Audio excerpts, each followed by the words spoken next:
Hey everybody, welcome to CF 2.0 Geek Out. We are excited to have Jimmy Allen joining us today. We're pretty much going to spend the next half hour with him and turn it over to him because he wants to bring everybody clarity around the checkout in ClickFunnels 2.0. And Jimmy, if you want to say, what you kind of just told us before we went live, that's totally fine. But we got a short amount of time, so go for it. Real quick, 30 seconds, Jimmy. First, who are you? And then let everybody know first who you are. I'm the man behind the curtain, Dan. Just kidding. Okay. No. I'm Jimmy Allen, and sorry? The Wizard of Oz. Yeah. So I'm Jimmy Allen. I worked at ClickFunnels since it was a project in the basement. Know Todd and Russell really well. And I've got a lot of context and history around what we're trying to do here using the ClickFunnels platform for your marketing efforts, direct response marketing, digital marketing, all the different accomplishables that people are trying to do and use ClickFunnels for in their business. So that being said, I was hanging out watching Susan and Andrea last week, and we were all talking about the checkout element. They were like, okay, can I do this? Can I do this?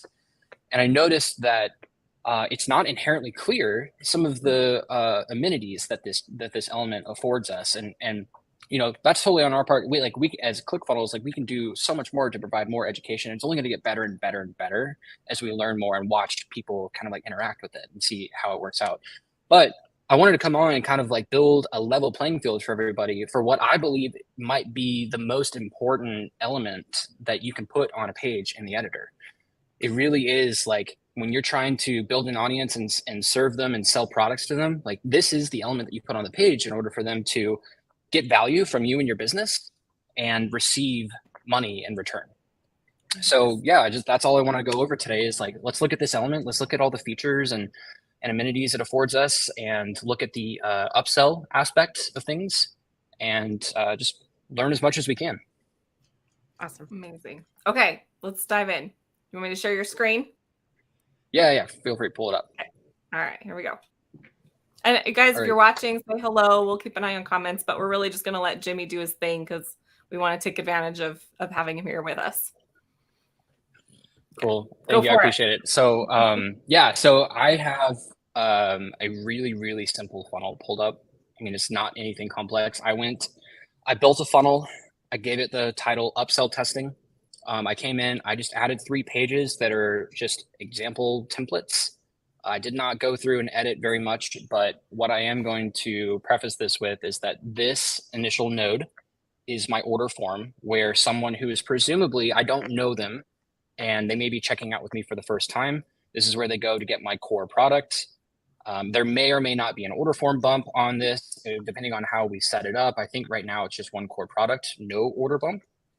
And then this middle step here is my upsell step. And this is where they've just come from a previous checkout session.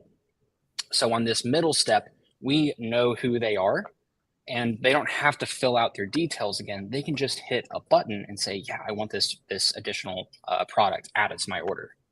Okay, so that's the idea and the premise of what we're trying to build here. So I'll just jump in the editor and we'll kind of take a look at this top to bottom and just see everything that's here on the page. It's just a regular, like Samcart styled almost based on the blue.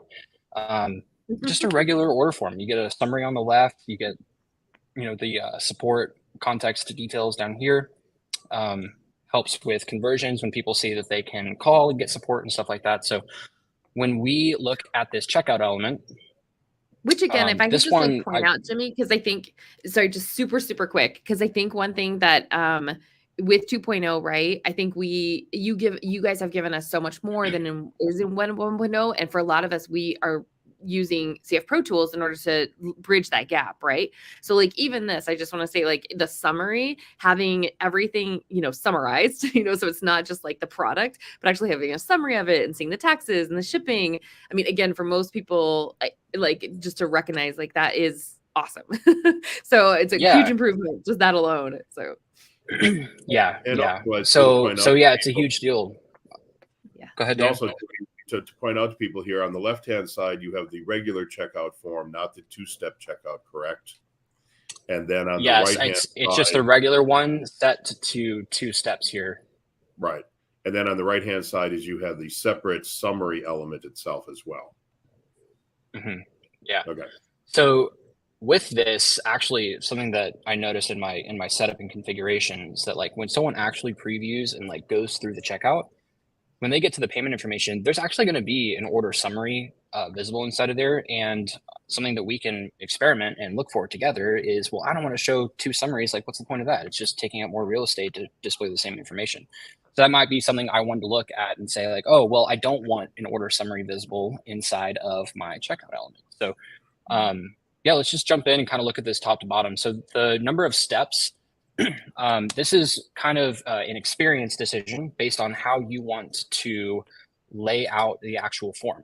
Now, if you think back to what all of these pages used to be, they actually used to be pieces of paper, and like literally on one column, there'd be all the form, like all the places you need to like write, what's your name, what's your email, what's your phone number, or, you know, what's your credit card details. And then it gets put inside of a box and locked shut because, you know, you don't want to disclose anybody's credit card information, just leaving it laying around on a table. So forms used to look like that. You saw everything. Now, the reason why you would truncate them into 2 steps or 3 steps is this concept of micro commitments. If you can get somebody to just drop their name, email, and phone number and then proceed to the next step, well, that's a lot less of an ask to have somebody like, you know, they may be looking at this saying, oh my gosh, like what is my credit card info? It's like, let's just render this out. They may look at this and say, oh my gosh, it's so much to go through, right? Or their credit card might be on the other side of the room or upstairs or downstairs in the basement or, you know, wherever it is. And they may just decide this is too much and they'll bounce. So something that we can do, click the wrong thing. There it is. Something that we can do is truncate the number of steps that they have to take. Now they can just say, what is it that you want? And then they'll go to the next step, which is the contact information, which is who are you and where do you live and how do we get this product to you? And step 3 is how are you going to pay for it, right? And so we just collapse all the information into bite-sized pieces for a customer to check out with. And that's the entire reason to have this all broken up into steps, is to increase the likelihood that someone will commit these micro actions. Does that sound fair? Yeah, it's awesome. Now, my question would be is on the regular checkout form, after step 2, when they hit the button, does it save the contact information to the database, i.e. name, abandoned cart, email address? Yeah, that's a great question. That way on the 2-step. Let's test it out real quick. Let me put it this way. Yes, it's supposed to. I don't know off the top of my head. So I'm gonna have to take this into an incognito window really quickly, which I don't believe is going to share across to you guys.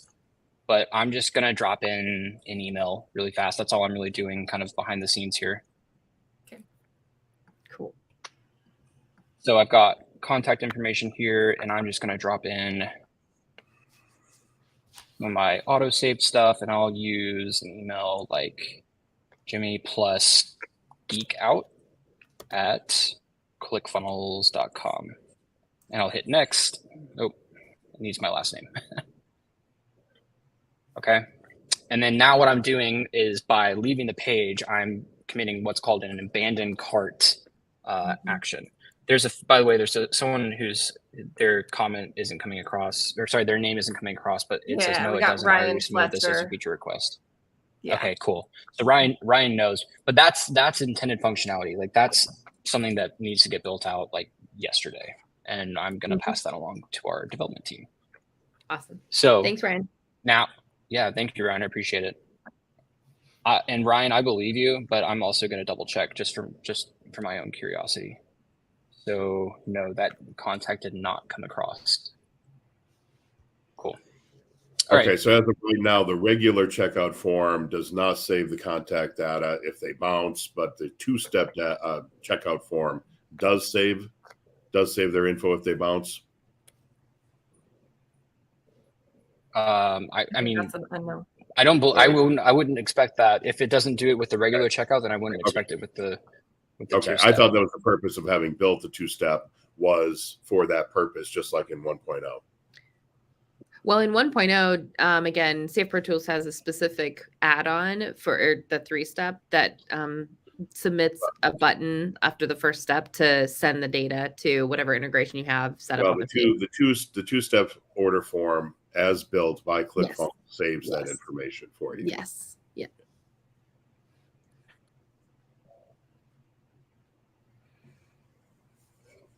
Sorry, just adding this to the page really quickly. This is the different element that Dan is referring to. It is the checkout 2-step element. And the difference you guys were showcasing last time is that like this menu is displayed horizontally, in which case they're kind of going from step 1 to step 2 horizontally in their experience, as opposed to step 1, step 2 vertically down the form.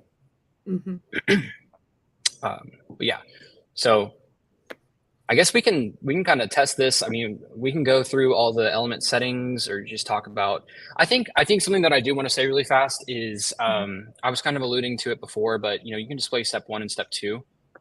Now we had talked about like, I've got an order summary element right here that's going to dynamically update as I select different products, maybe add order form bumps, give me a different subtotal, calculate the taxes, and then display everything. Now there's another one right down here. And like I mentioned, like what's the point of showing something twice? It's just taking up more real estate on the page.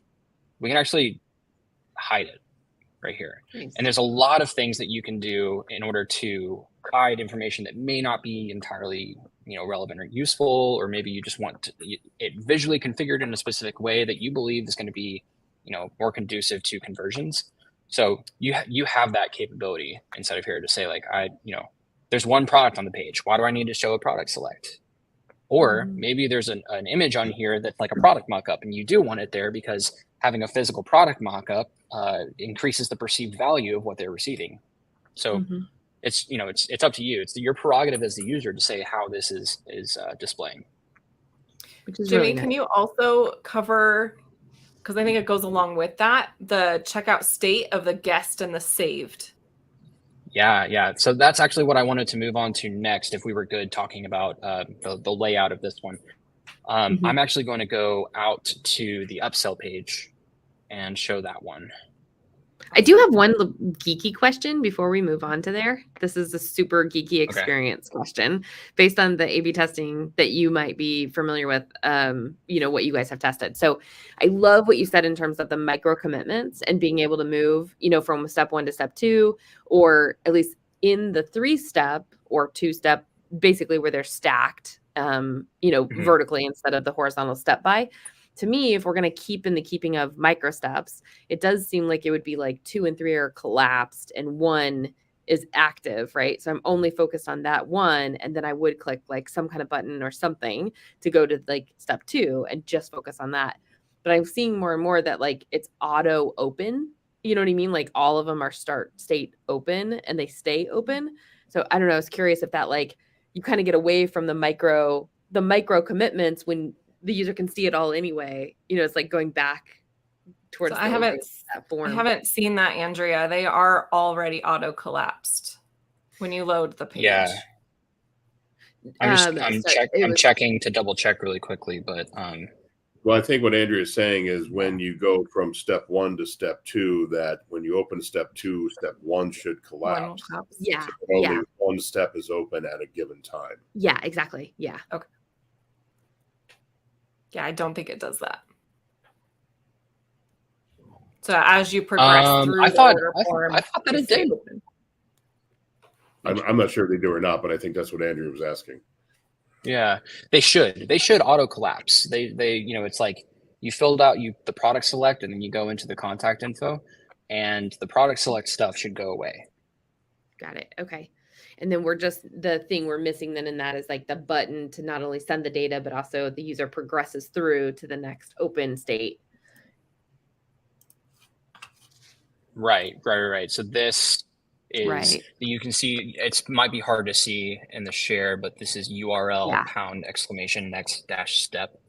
Yeah. In which case it should be collapsing the previous step, keeping that all, short stacked, and then moving into the contact information form and still leaving the payment information collapsed as well. Got it. Okay. Yeah. All right, in the meantime, I'm going to load this one up.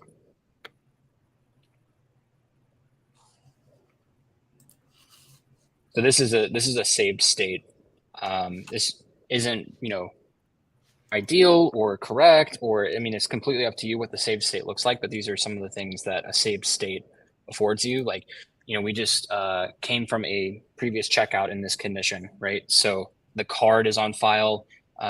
You can remove, I'm pretty sure you can remove these billing details. You might not be able to, but I think I've found a way to do it. But you can remove the visibility of the billing details, remove the visibility of the products, active product select, and just show the pertinent information for somebody to take the next products.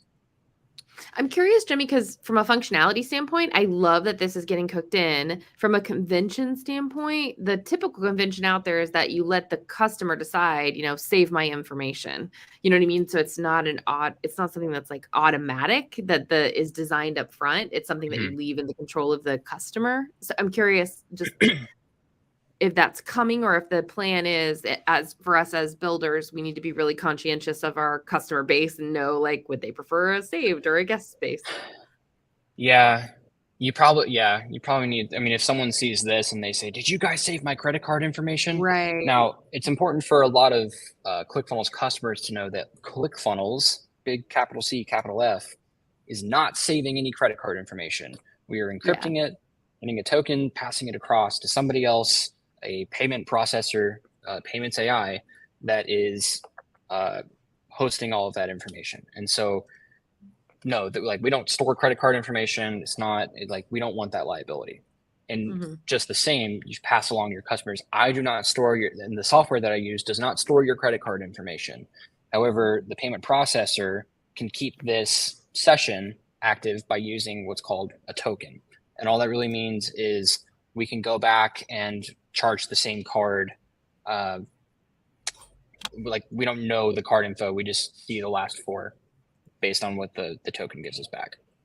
Got it. And that is for a session. So, I mean, that's how ClickFunnels 1.0 or Classic is working anyway. It's just that they aren't seeing their card being displayed back to them, right? So that's how a funnel has to function, is that they buy something on the first page, it carries that information, it saves their information so that when they click that button on the upsell page, it can just charge them. The difference is in 2.0, it's giving them, or maybe we're choosing as the builder of the page of the checkout process, we're giving them the option to be able to change the card if they want, or change their billing address if we leave that on there, on the next step of the funnel. So it's not necessarily the same thing that I think, Andrea, you might be talking about, of please save my information for future purposes, like the little checkbox that we see on checkouts, because that's saving it to an account level of I'm going to come back in a week and I'm going to buy something else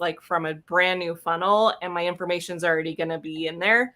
That's not what's happening, right? I mean, yeah, that's right. However, I will say that eventually we want to get to a state that's kind of like that. I don't know if you guys have ever used Stripe Checkout recently, but when you show up, if you're on a cached browser, or if you enter in your phone number or your email, and Stripe recognizes you as a customer, they'll say, hey, do you want us to use all your checkout info on file? And they'll shoot you a little, 6-digit 2-factor authentication code, and it'll just go and pre-fill all your stuff, and it's a way faster checkout. So that same level of service that Stripe Checkout affords, or Bolt, which was a payment service that pretty much their entire offer was that functionality.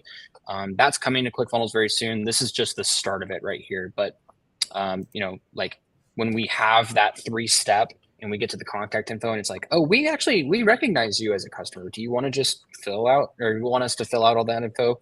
And most often we hope people will say, yes, that's nothing that I've ever split tested before. I know that there's people who will be like, WTF, how do you have my information? I've never shopped here before. I don't know how that's going to roll across certain demographics. So find out when we get there. I think the interesting part about that, though, is that at least you're giving them the choice. You know what I mean? Of, or how I've seen it is not to in any way advocate for PayPal, because I think they're the devil. But in PayPal, they have the, do you want us to keep this for future transactions? So it's the not like, oh, optionality. you know, for past. Yeah. It's more of like, do you want to keep it for future? Which then to me, but PayPal, if you check out with PayPal, you know that PayPal processed this transaction. So when I show up to another website that is also using PayPal to process the transaction, it's like, oh, this makes sense because I used that other website that had PayPal, right?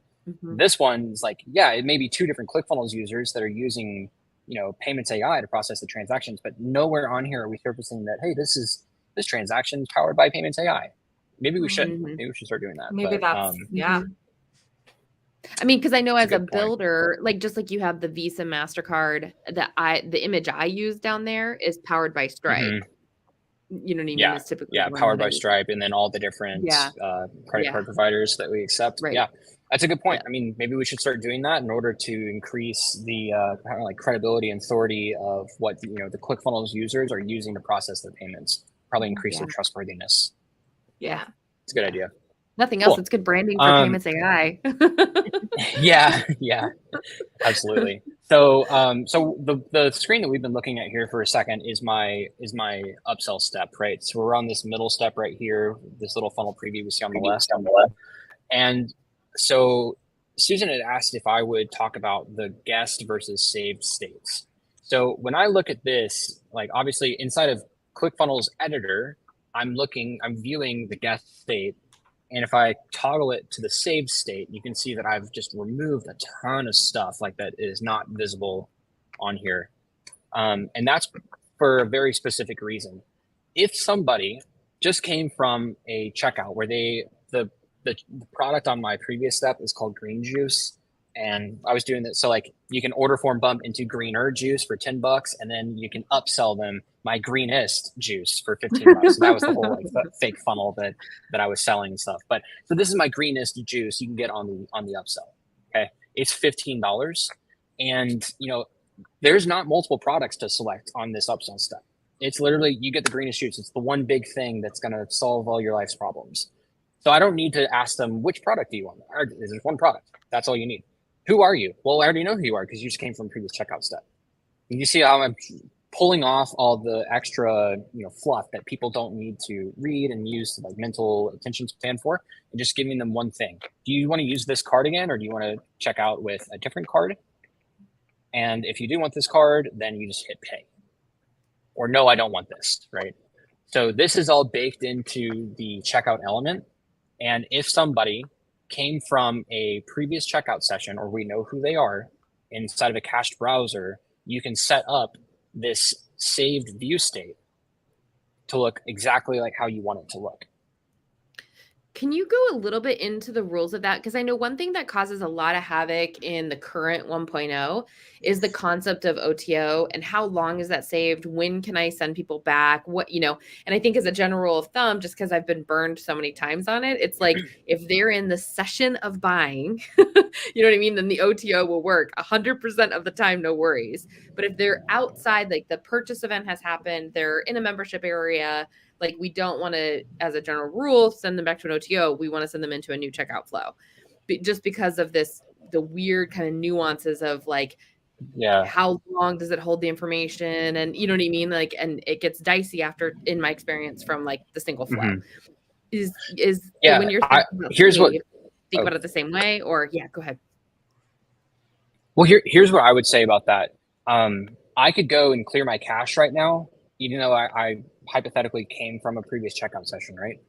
I could go clear my cache right now and it would show me the guest session. Okay. So that means if you're on, so just thinking through the experience, right? Let's say, because what you can do is if somebody says no and you end up adding them to they bought this product but didn't buy this my upsell kind of list, and you set up a workflow to remarket to them and follow up, you can just take this URL, and as long as eliminate the preview query there, but you can just take the same URL and email it right back to them. Say, hey, you didn't grab this thing. Did you know it solves X, Y, and Z for your gut? Like, get my greenest juice. And then they click and they go back. If they're still if they still have all the cached information on their browser session or like on their cell phone, then they're going to see this. If they don't, then you might want to think through, as a returning customer for their OTO, like, do I still need product select for this one single product on the page?